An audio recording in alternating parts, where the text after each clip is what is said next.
Hi guys, Sunny here. So for those of you who do not know me, I am a professional ballroom dancer and I'm here today to share with you kind of some background insights on what is going on in the real world of ballroom dance from a long-term industry insider. And I've been giving little summaries of the dancing I've seen so far on this season's Dancing with the Stars.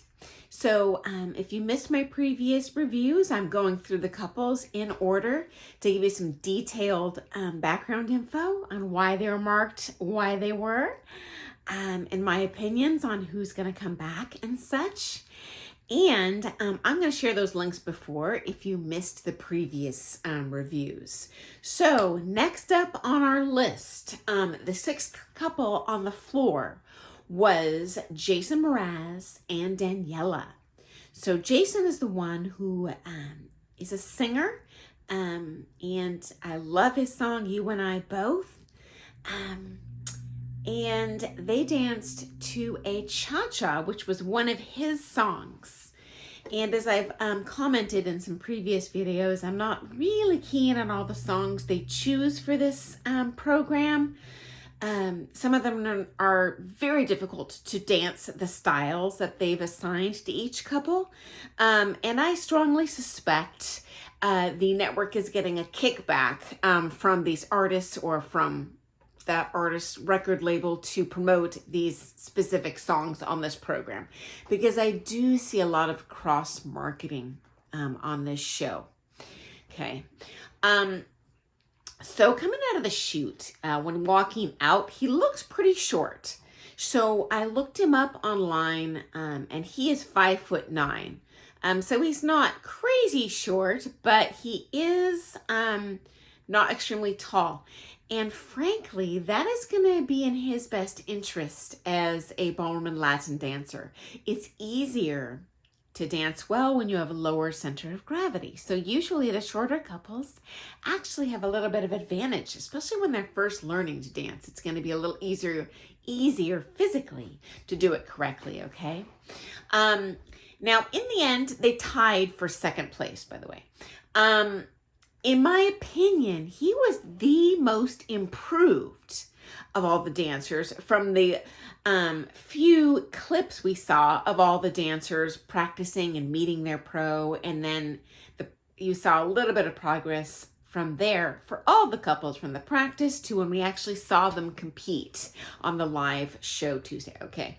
So from my perspective, he is very talented. He self-describes himself as having basically two left feet, and although he went to a performing arts school, he opted out of the dance classes and pursued more of the singing path because he felt awkward in those dance classes.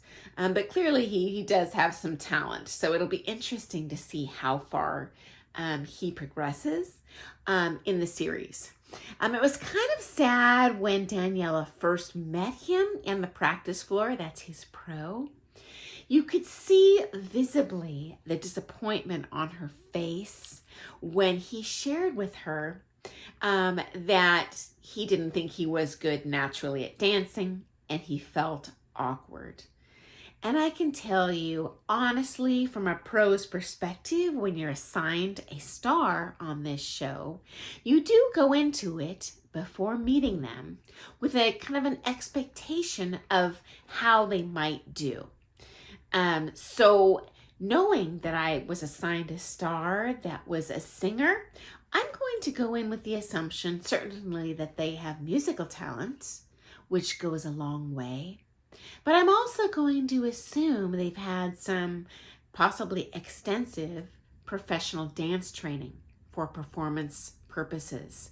So you could see she was like, oh, darn, this isn't going to be as easy as I thought it would be. So my heart did go out to her when that happened. I did understand it.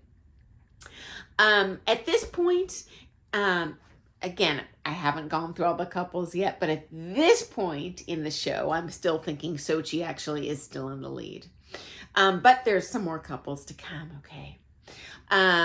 Okay, so next up, we have Jamie Lynn Spears. Okay, and she's partnered with Alan. Ultimately, she ties for 9th place with her tango. In my opinion, although she is younger and perhaps has a social media following, I suspect she's going to be at a competitive disadvantage because although she's Britney Spears' sister, my understanding is that she was there was some accusations of financially taking advantage of Britney Spears during the legal conservatorship, and that's really going to play against her. I don't think Britney's fans are going to vote for her, regardless of how well they think she performs, okay? She did share in her meetup initially with her pro Alan that she used to do cheerleading, okay? And she did dance. So these things, that experience will immensely give her a little boost over some of these other stars, okay? Also, another thing that plays in her favor is Alan compliments her work ethic. And I'll tell you, work ethic goes a long way, farther than talent, honestly, when someone is learning to dance, okay? So I have an example for you. I have a friend on the who was previously a pro on this program. I won't name them. I don't want to shame anyone. But she was paired with a star who was a professional singer. So came into it with dance training, with singing experience. But as soon as she partnered with him and they began to work together, he had zero work ethic, zero vested interest in actually competing well on the show. He had 100%, in her opinion, goals to promote his own separate profession and his own professional life.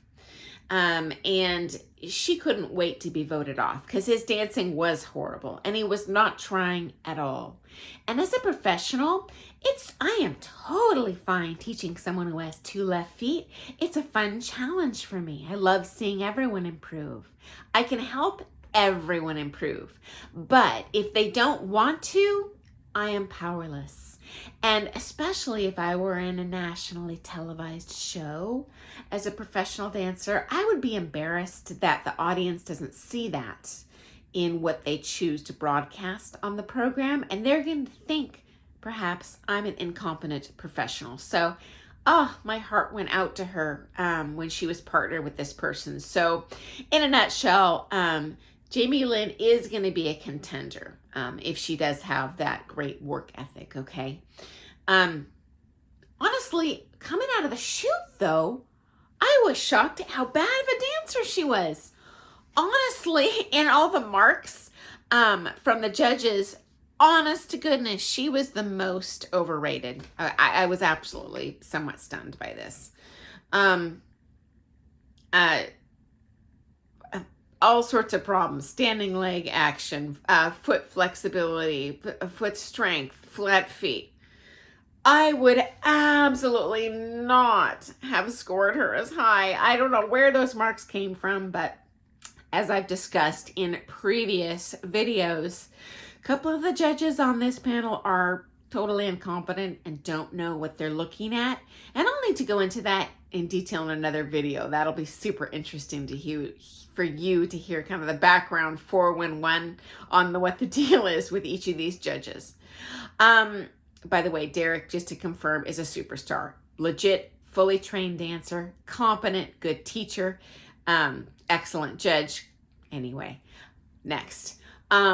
It would be nice, in my opinion, if we could see more dancing from each of these couples. When you see a comp, depending on the dance, usually you get a 90-second window to study these couples. And in this program, we only see, I timed them, in the 50-second range. It's hard to really fully assess someone's skill in that brief window of time. And my personal preference would be to see them loop their routines, so I can see, for example, a New Yorker 5 times, then see one of them, and then see a bunch of what I call flash and trash. Not real figures, just kind of poses that are awkward, that might look appealing to those of you who watch who are not dancers. But for me as a professional ballroom dancer, it makes it very difficult to empirically evaluate their dancing. It's not even real dancing. And it's such a brief snapshot. So I think this does impair everyone's ability to fairly judge these couples, even the people calling in. The benefit, though, of having kind of 50-second super short routines is when you're very first learning to dance, choreography is super hard to learn and memorize. So I do understand they want these the stars to not feel completely stressed out or embarrassed. They do want them to look as good as they can at this stage of the game. So these short routines might be the only thing they're really capable of at this point. And that's okay too. We definitely need to take into account the enjoying aspect of the viewership. Otherwise, people will stop watching the program. And of course, we love this program. We want it to continue. So more to come very soon on what I think about the rest of these couples. Can't wait to share that with you. If you liked that info today, found it interesting, entertaining, please press that thumbs up button. I love that. Comment. I do answer every single comment and question. And sometimes people give really great comments that I think, oh man, everyone's going to want to know the answer to that. And I'll make a new video specifically detailing a good answer for your question, okay? If you're thinking something, I bet other people are too. Also, I'd love to hear who your favorites are so far and who your least favorites are so far. Very interested to see that. So thanks for joining me today, and I'll see you soon, guys. Bye.